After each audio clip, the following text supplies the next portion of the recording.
สวัสดีทุกคนวันนี้แม่บี้ก็ได้มาเฮ็ดข้าวผัดปูให้ลูกทุกคนแต่ว่าเสียอย่างหนึ่งลืมเอาปูออกจากซ่องฟิตทุกคนลืมว่าปูแช่แข็งไว้เนาะมาจังไรมาเบิ่งกันเฮาเจียวกระเทียมหอมแล้วทุกคนอันนี้ก็กระเทียมหอมแล้วเนาะสบายดีเด้อทุกคนมาพบกันต่อเตาอันนี้ก็คือไข่เป็ดเนาะใส่ไข่เป็ดลงไปทุกคน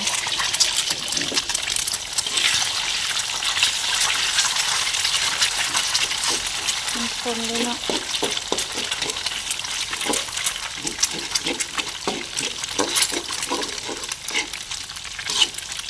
ใส่ไข่เป็ด3 มือทุกคน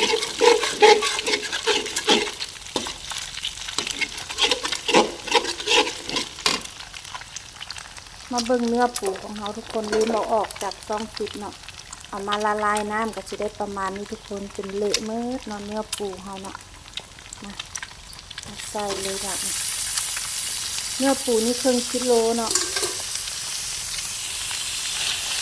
5 ขีดทุกคนเนื้อปู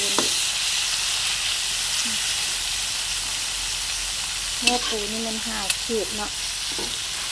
ครึ่งกิโลกินบ่อันนี้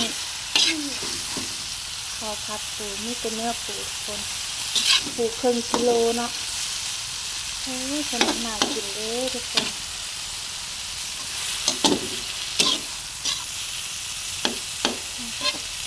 มาเฮ็ดให้ลูกๆหลานๆตัวนี้มียังบ่ละลายแถมเลยทุกคนโอ้ยหอมกระเทียมหอมเนื้อปูทุกคนหอมกลิ่นปูอันนี้เป็นเนื้อปูสดๆเลยเนาะทุกคนเนาะบ่แม่นแป้งเลยทุกคนเป็นเนื้อปูเป็นแผ่นเนื้อปูสดๆเลยเนาะก็แกะมาแล้วนี้เราก็จะมาปรุงกันทุกคนใส่คะน้าเอาบ้วงเห็นไหมแล้วก็จะมาใส่มะกี้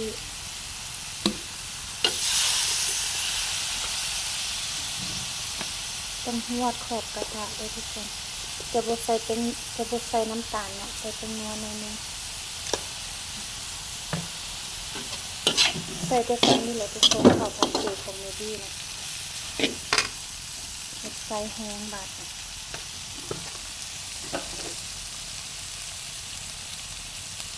ลงไปโอ้เกือบจะเป็นหมดแล้วทุกคนเกือบจะหมดแล้วไปบ่แห้งซ้ำเนาะ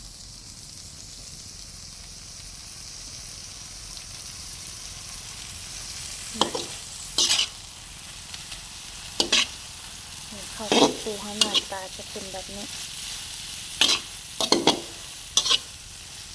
จะมาเบิ่งกันหน่อยเด้อ